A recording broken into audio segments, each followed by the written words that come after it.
So, ladies and gentlemen, dear colleagues, we come to the final session of our first day. Welcome back to all of you after a very short coffee break. I now have the honor of welcoming Sven MIKSER, the Foreign Minister of Estonia. For this session, we have round about an hour's time. Since we started at 5:10, we'll probably close at around about 6:10. It's the same procedure as with Federica Mogherini. If you wish to take the floor, if you wish to speak, if you wish to ask some questions, please indicate this electronically, as we just did this quite successfully. Mr. Sven MIKSER is the Minister of Foreign Affairs here in Estonia since November 2016. His previous positions included being the chairman of the Foreign Affairs Committee of the Estonian National Parliament. Sven lives here in Tallinn.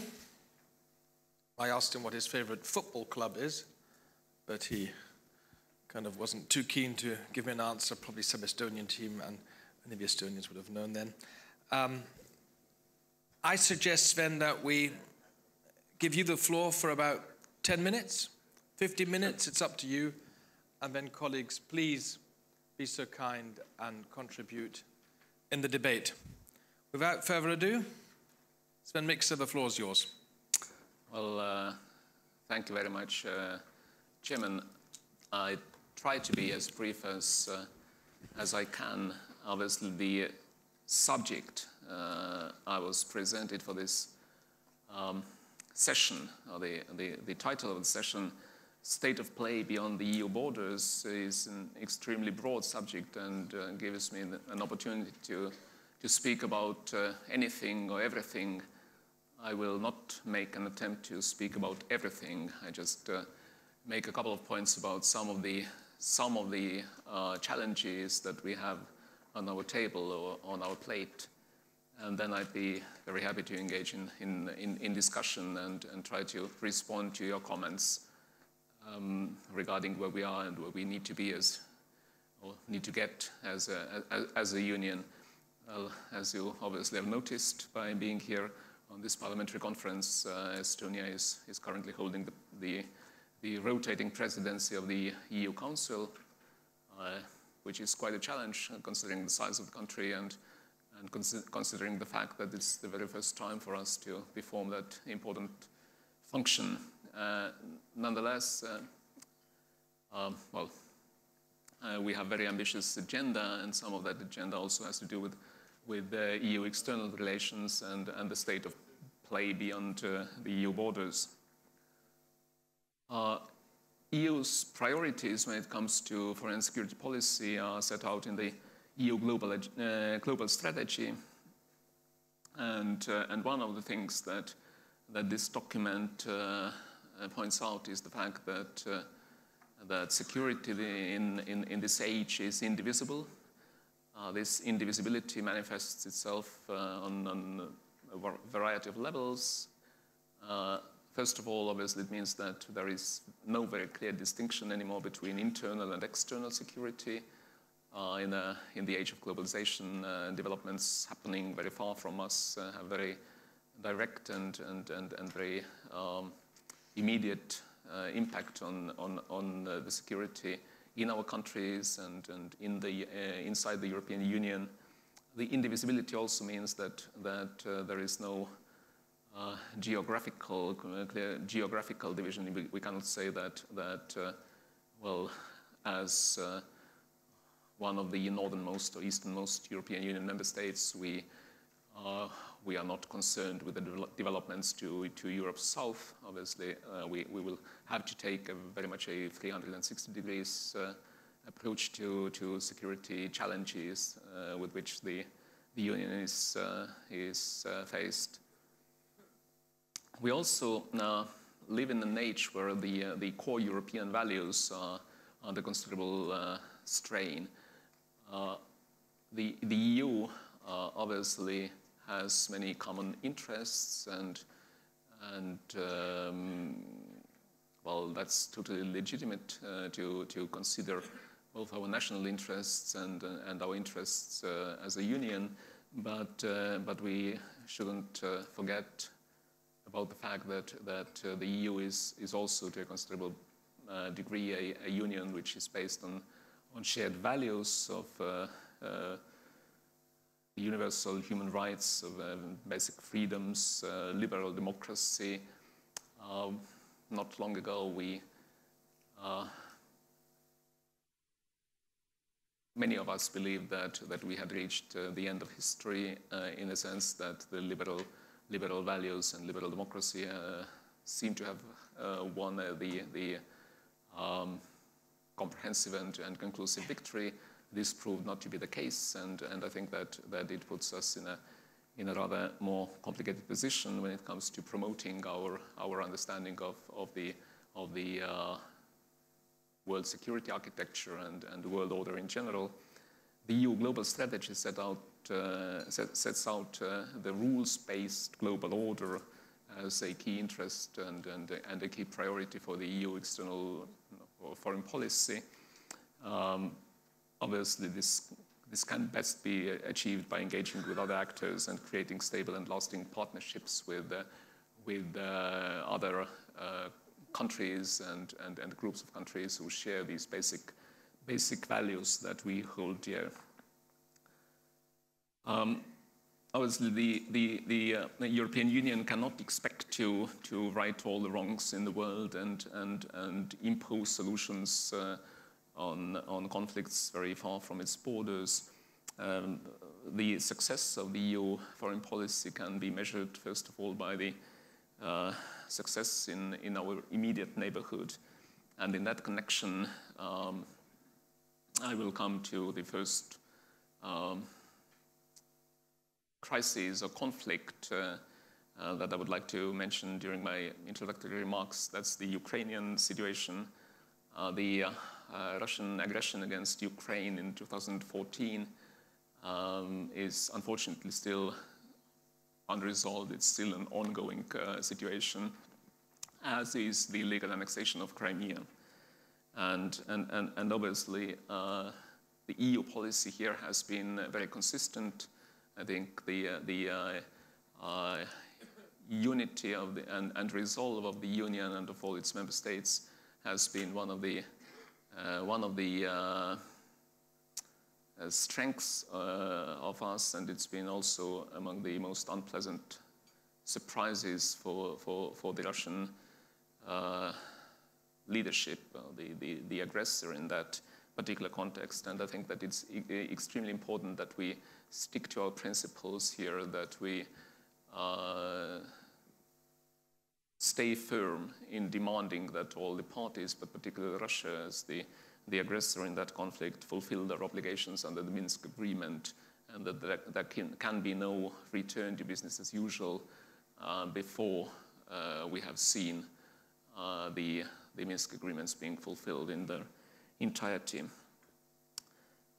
We are currently, well, to broaden the scope a little bit beyond Ukraine alone, we are currently in a run-up to the EU Eastern Partnership Summit.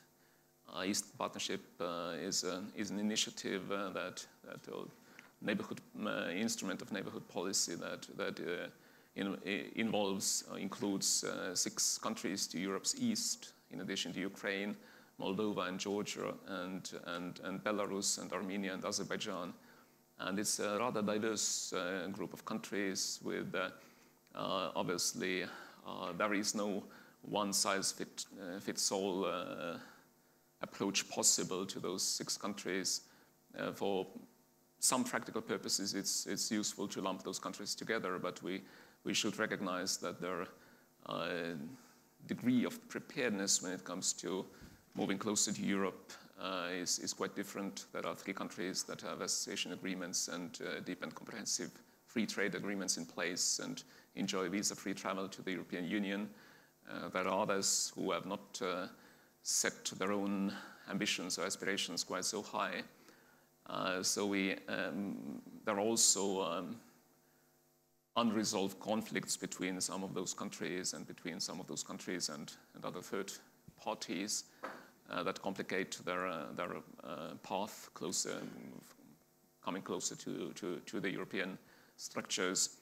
But I think that in preparation for the summit, we should find a common language among the member states and also between the member states and the Eastern partners, as well as actually come up with a very clear vision regarding how we move forward after this the successful ratification of the association agreements and DCFTAs and the implementation of visa-free travel, how we actually convert these political successes into real benefits for the people of those countries.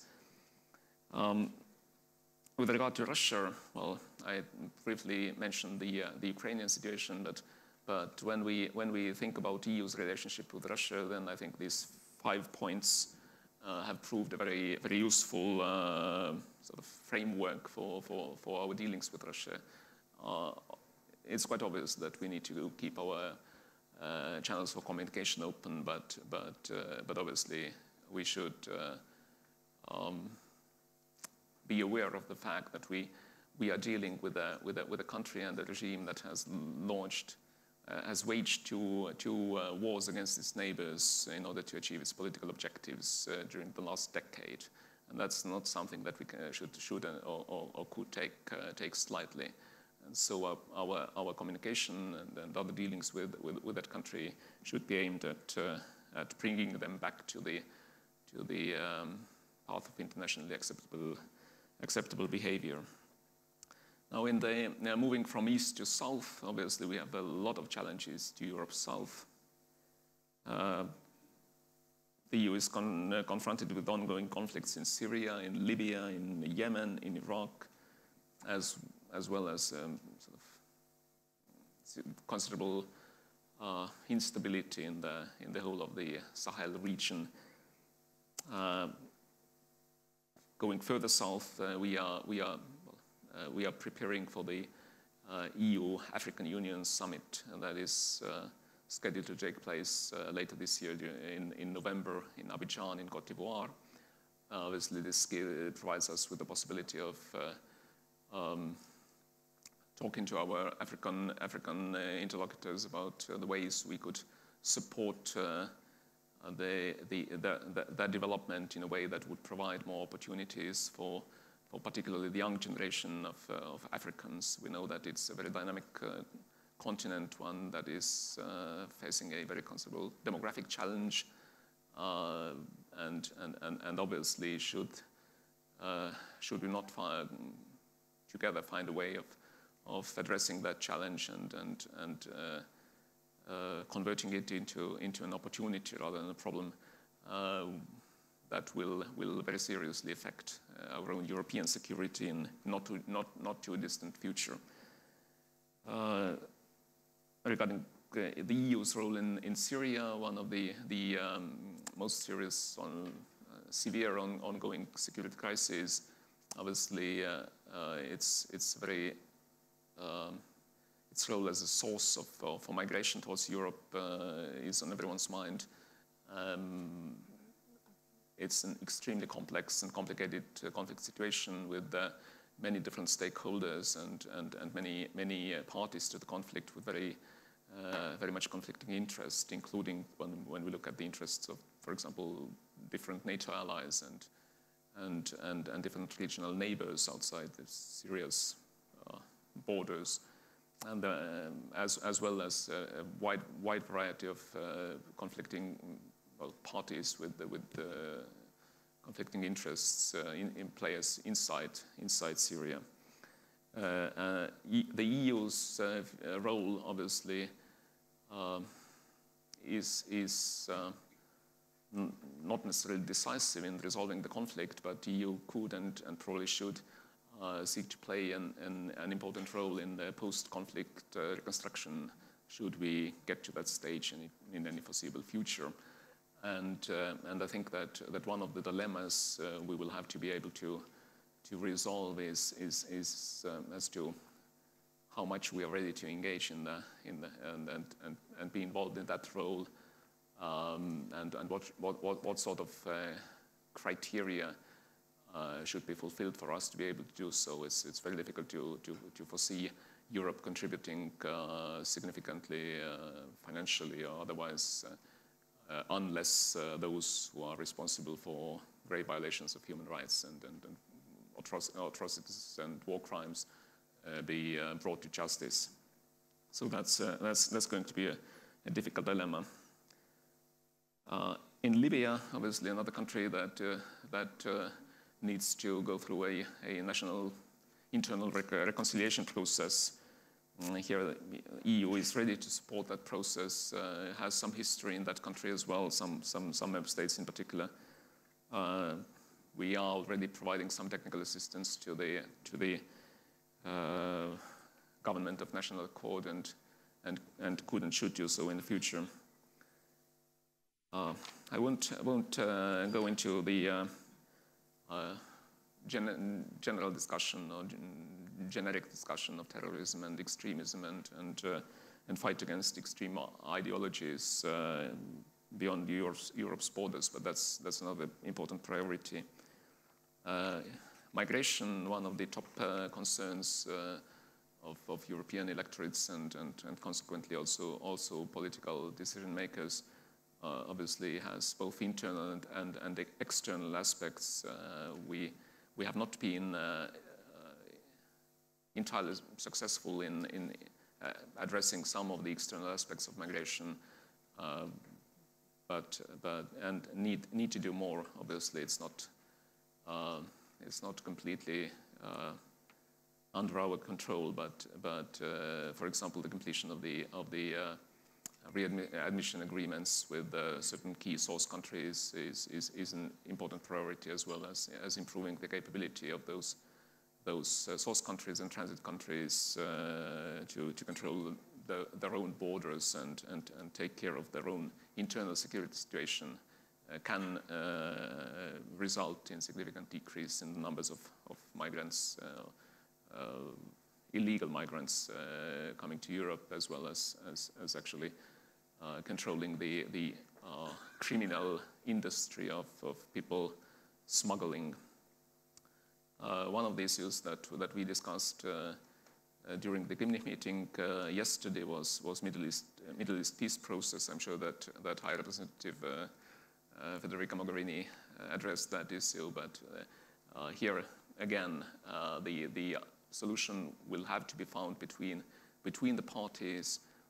Europe has been very firmly in a position that the sustainable solution is a two-state solution, for the simple fact that for any solution to be sustainable, it will have to both provide security assurances to the state of Israel, as well as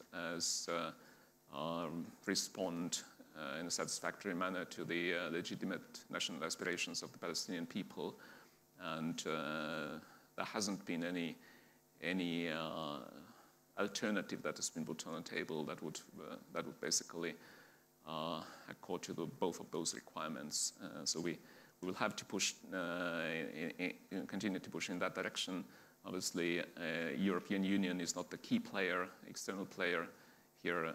The U.S. engagement is critical, as is the constructive role of the neighboring Arab countries.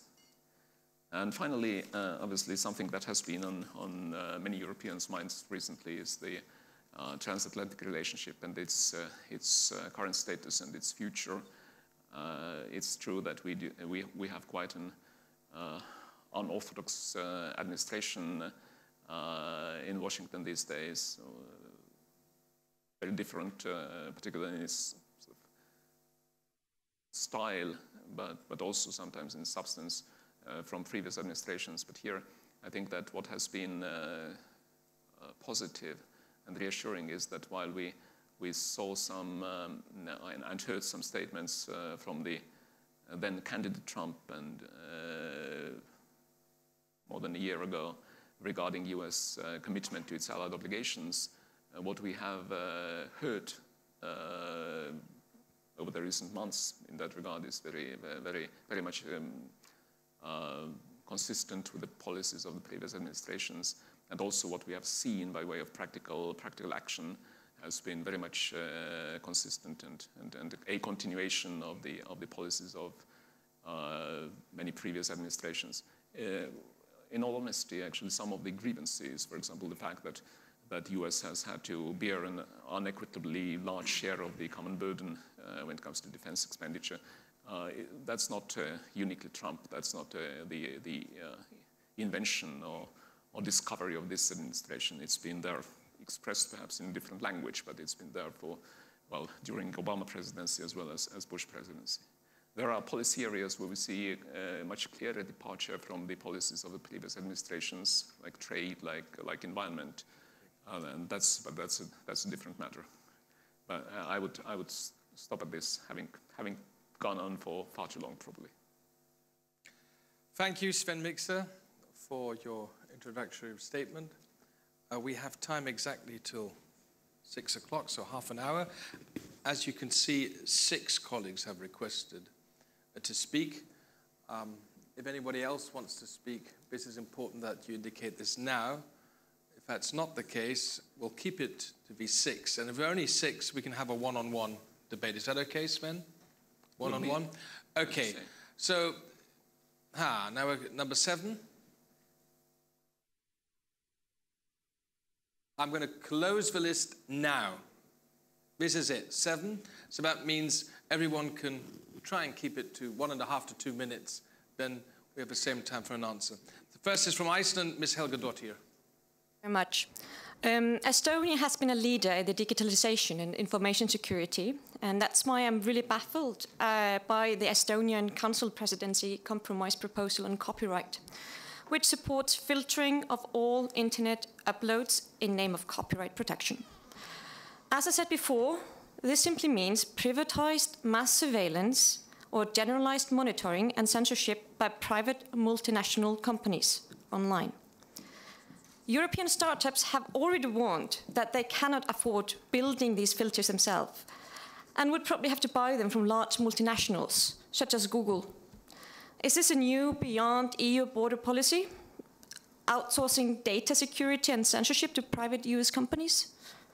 Why is the Estonian Council Presidency coming up with this compromise that is clearly against the Charter of Fundamental Rights, contradicts the generalized monitoring ban stated in the e-commerce directive, and undermines data security, thus national security and European security? And my question is, how is privatized mass surveillance compatible with the notion of cybersecurity? I mean, the Estonian presidency actually has to answer those questions, because this is really important for the future of freedom of expression in Europe. Thank you, Ms. Helga Dottir. Now, Foreign Minister. Well, indeed, digitalization is one of the horizontal priorities of the Estonian presidency, and well, obviously, we are keen promoters of the concept of free movement of information and digital single market. The development of the initiative, we believe that it holds a lot of potential for the economic development. We are also keen promoters of the concept of free movement of information becoming the 5th freedom of the Union. Obviously, being one of the most developed countries when it comes to government-provided e-services, government services that are delivered via the internet. We are also very keenly aware of the threats, cyber threats, and cybersecurity-related issues, and so it's always a very delicate balance of guaranteeing free movement of information, access to information, access to digital services, both government-provided and private services, and the need to protect sensitive information, to guarantee that no unauthorized parties can access sensitive information. It's also an issue of people's trust. It takes a considerable amount of trust among the population in order for them to be ready to give government an access to use all the information and authorize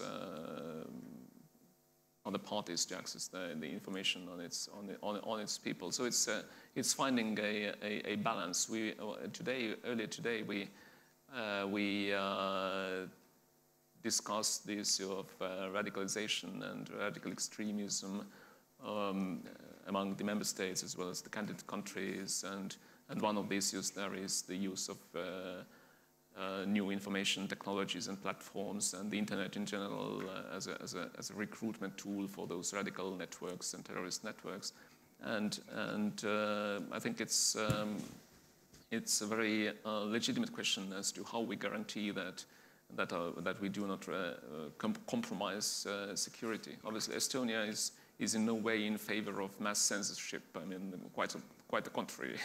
And I think these accusations, well, how should I put it politely? They are not completely justified or just. Okay, thank you, Sven MIKSER. Next speaker is Mr. Kalnins from Latvia. Since the topic is beyond EU borders, one country beyond EU borders is China. And it came up briefly in our discussion with Federica Mogherini, but I wanted to raise another issue. Not many people know that about 3 weeks ago, 3 Chinese warships cruised through the Baltic Sea. They participated in maneuvers with Russia, but at the same time, as I understand it, they also had some brief maneuvers with NATO. And at the end of all this, they stopped in Riga for 3 days. A lot of people like to come and spend the weekend there. They even played football with our sailors. This didn't get a lot of press attention, but you're obviously aware of it. And I was just curious if you could comment on the political implications of this. Not only the fact that the Chinese were here for the first time in the Baltic Sea with warships, but they made an effort to contact several of the NATO countries and the neighboring countries to indicate that it was, well, a gesture of goodwill. They weren't here for hostile reasons. And could you comment on it from your experience or knowledge of this event? Thank you. Well, we all know of the ping-pong diplomacy that sort of set the U.S.-China relations on a totally new platform, on new footing. Well, now you have a chance of Latvian football diplomacy to do the same between China and the European Union. Well, obviously China is still an emerging global power, and they've been extending the outreach and the ambition of their foreign policy as well as their sort of defense posture beyond their immediate region only very recently. Well, we will see how that will affect, if at all, European sort of security or sense of collective security in our region. We are aware of the fact that for the first time they had participated in a naval exercise together with our neighbor in this region. I think it's a positive sign that they made this effort to give you assurances and to give us assurances that these were not meant to be hostile or provocative in any way. But obviously, well, while China is a P5 country, a permanent member of the UN Security Council, while it's a huge economic power in the world, and we should also maintain very high level of awareness of its emergence as a global player in the hard security sphere, and seek ways to actually engage them in positive ways. I'm not entirely sure that they are quite there yet with the evolution of their strategy regarding individual EU countries and how they foresee the emergence of their relations with individual EU countries. But I think it's important that on all the matters of EU interests, that we be able to speak with them on one voice. The EU unity in the relations with China, as with other important external partners, is crucial. Thank you. Next, from the European Parliament, Michael Gahler. Yes, thank you very much, Minister. I'm here just behind the Estonian flag in the second row. Hello.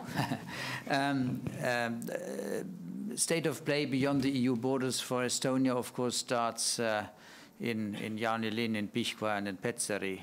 So before I ask the hard question on the big relations with your neighbor, did you manage in day-to-day cross-border engagement, is there a pragmatic exchange or cooperation with Russia, be it water management, be it infrastructure management, road and railways, or other cooperation from town to town over the borders? Is that possible in spite of the strained relations that overall we have got? That is more the local question.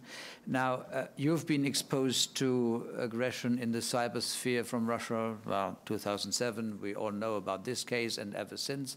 And Ukraine has also been very recently also suffered such attacks. Is there I wonder whether, with all your experience that you have got, is there a specific Estonian program to assist people in Ukraine, could also be in Georgia, in this very sphere where you could, well, deliver on your experiences in this field? Thank you. Well, thank you very much. Yes, actually, when it comes to the question about the cooperation of practical day-to-day cooperation, then the closer to the very grassroots level you get, to the better the cooperation. And there are also the EU projects that bring together relevant players on both sides of the border. So we used to have quite a practical, quite a useful cooperation also between the border guards and border control institutions until the unfortunate incident of September 2014, when the Russians snatched an Estonian Defense Police officer from the Estonian side of the border. Since then, it's been somewhat more strained, but obviously, what we do not have is sort of military cooperation, and what we do not have is the high-level, regular high-level political contact. But basically, we follow the general EU policy, which sort of sets, pending Russian compliance with all its international obligations, the regular high-level political contacts. So that.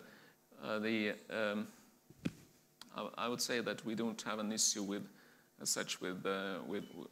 Russia, but obviously, as I said before, we cannot ignore the fact that it is a regime, it is a country that has demonstrated that it will not shy away from using military force to achieve its political objectives. On the positive side, I do believe that we are dealing with essentially a rational player. So it's a regime that calculates the potential costs and benefits of all the adventures it may undertake, and therefore it is deterrable. If we deliver a clear message that any adventure, any provocation would result in too high a cost for them compared to the potential maximum benefit, then I think we can prevent any such undesirable event from happening. there was another cyber cooperation. Oh yes, I mean we do cooperate with all our partners. Ukraine and Georgia are among the priority countries when it comes to the development cooperation. We are among the countries who basically promote the idea that in addition to focusing on the poorest countries that are on the sort of UN radar screen as priority recipient countries of the development aid, that we should also not forget about the countries that are not among the most deprived or the poorest in the world, but that are still continue to be quite fragile and need our help and assistance and advice in order to build up more resilient state structures and societies, and that definitely applies to countries like Ukraine and Georgia. And we are cooperating in a wide variety of fields, including the cybersecurity. And actually, our experience in building up e-governance and e-government, and also improving cybersecurity, they are among the best export articles of Estonia. Okay. And they are actually ways of contributing meaningfully, even despite our very small size. Because you can easily adapt working effective solutions that are sort of developed for a very small country, very small society, to much larger circumstances, bigger circumstances in cyber sphere. Right, thank you. We have 4 speakers left. Sven, please bear in mind I was told that we have to close at 6 because the buses are going to the hotels and you need time to change for the evening event. So we've got to keep a closer look at the watch. But the next one is Ms. Valero from the European Parliament. Okay, thank you.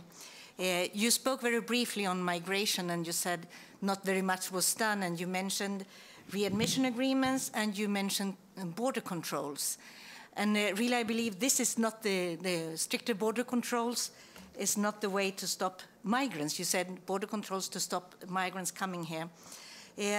Because the border controls, they don't really take away or diminish the root causes for why people are leaving their countries, as a lack of good governance, lack of democracy, poverty, climate change, conflicts.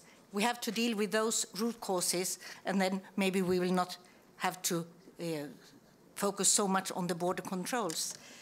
And then the readmission agreements, they do not help us either in this case, because the readmission agreement is just showing us that we already failed in our politics. Because when you return someone, it was because that person already had to leave his country.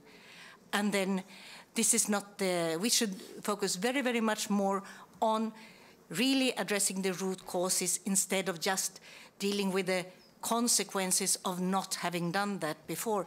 And I think that just like Madam Mogherini said, there is a missing link between the internal and the external aspects of migration. I think you have to work much more together. But your president said something very, very important this morning. She said that EU funds, they are used to strengthen states, but that does not always lead to strengthen democracies, but it can also lead to strengthen authoritarian states. And then you will have your people there. Well, thank you. Thank you. I was speaking about the need to build resilience into both government structures as well as societies. So it's a sort of different way of addressing the same issue. I mean, but when it comes to the migration, then I think a very clear distinction will have to be made between legal migration and illegal migration. I mean, our aim is not to stop migration. People have always been moving around. There's throughout the history of mankind, there have been significant numbers of people on the move, in search of better life, trying to escape natural disasters or man-made disasters, and that's going to be, unfortunately, that's going to be the case in the future as well. But we will have to do both. I would say we will have to strengthen our ability to control our borders in order to fight illegal people smuggling, reduce the pull factors, because there are also pull factors. It's not only people who are forced to move, it's also criminal networks who are recruiting people who are smuggling them to make criminal profit. And that is clearly something that we will have to fight against. So it's not either or. I mean, we definitely will have to do more by addressing the root causes, but we will also have to fight the criminal networks that are engaged in this business. And I believe we will have to make a difference between illegal and legal migration. And I think we have got some successes when it comes to, for example, strengthening Libyan Coast Guard's ability to control the illegal migration routes across the central Mediterranean. So that's a success, but obviously we cannot ignore the plight of those people who are fleeing, whose lives are endangered in conflict areas. That's definitely something I very much agree with you upon. Ms. Pilvra-Storgard here from Estonia. Question about sensitive issue, immigration quotas. So what's your opinion? Should also the East and Central Europe, new members of the European Union, share the responsibility, or is there room for negotiations for each country, or should everybody be like part of sharing the responsibility for taking immigrants? Well, I think that when it comes to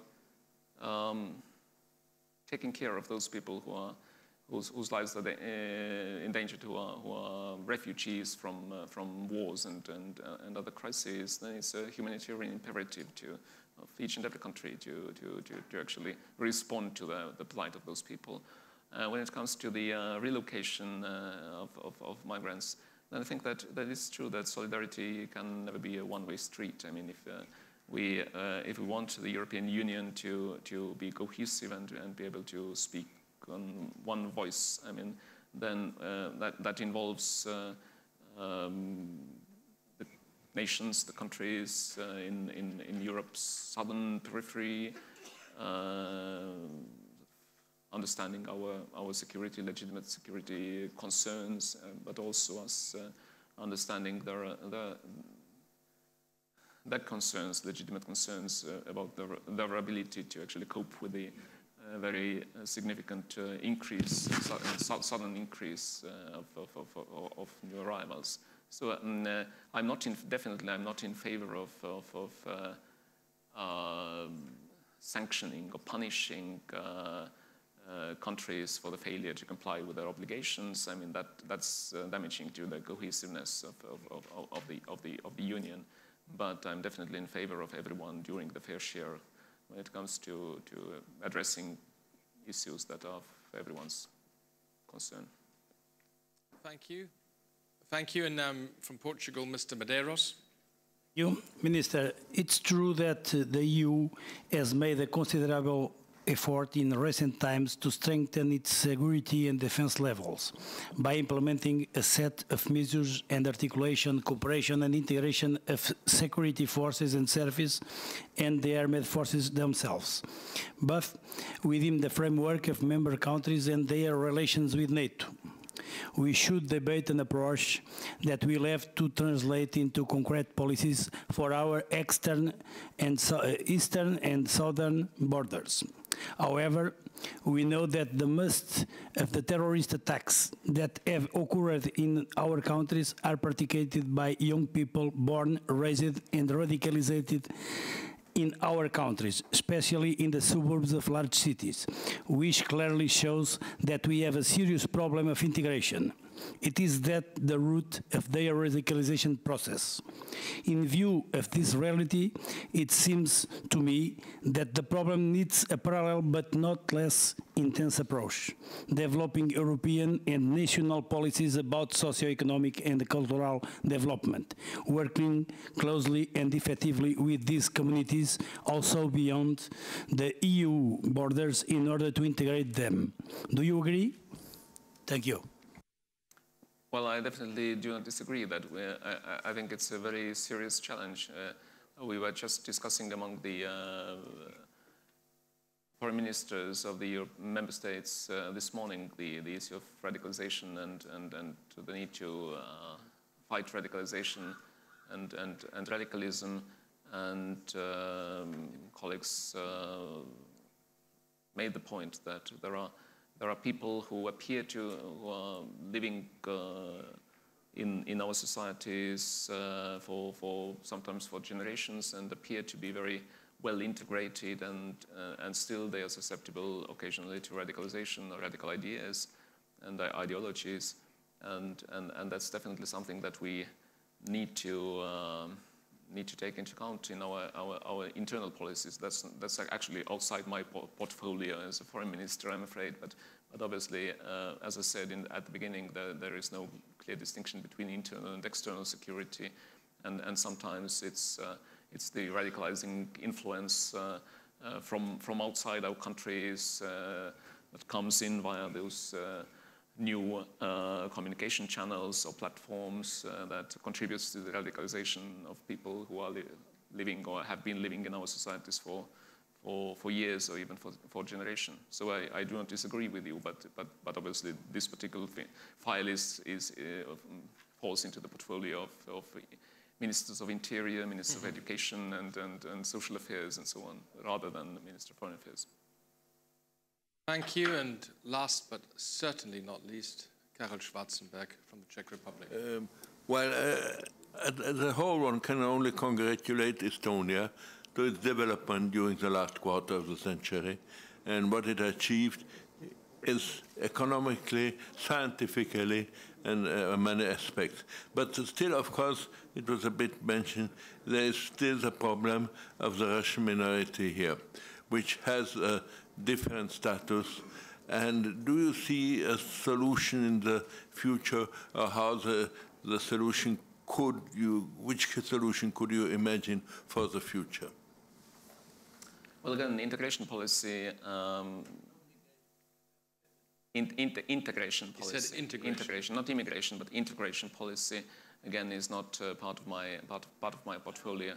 But obviously, it's a challenge. It takes time, and we have to admit that.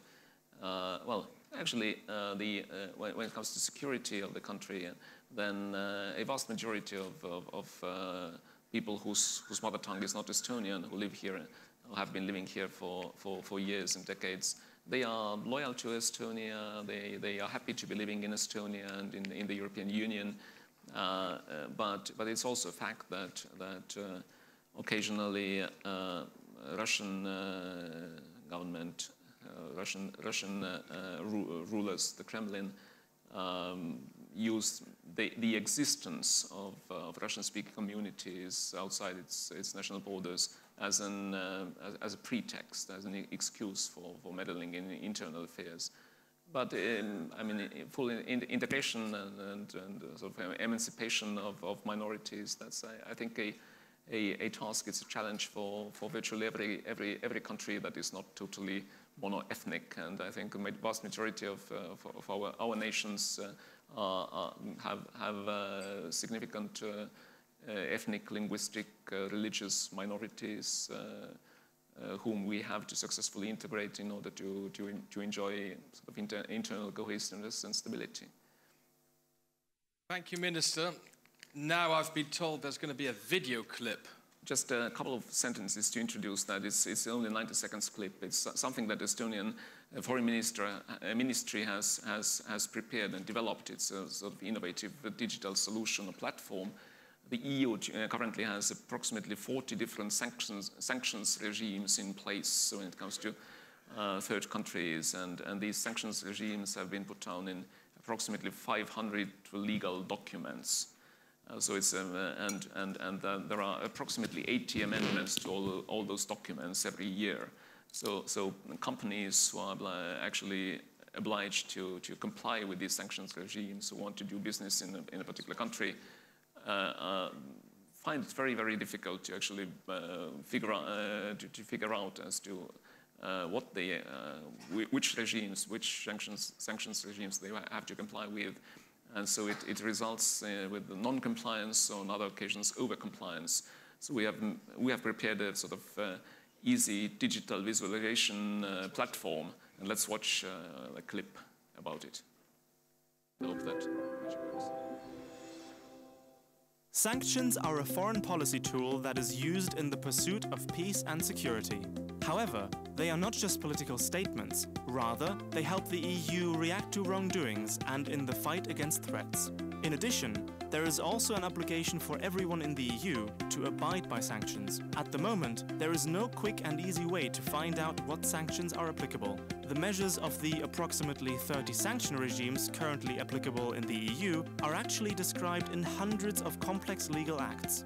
Each day, EU and member state institutions respond to thousands of inquiries from hopeful businesses and entrepreneurs who are unsure about the sanctions they need to follow.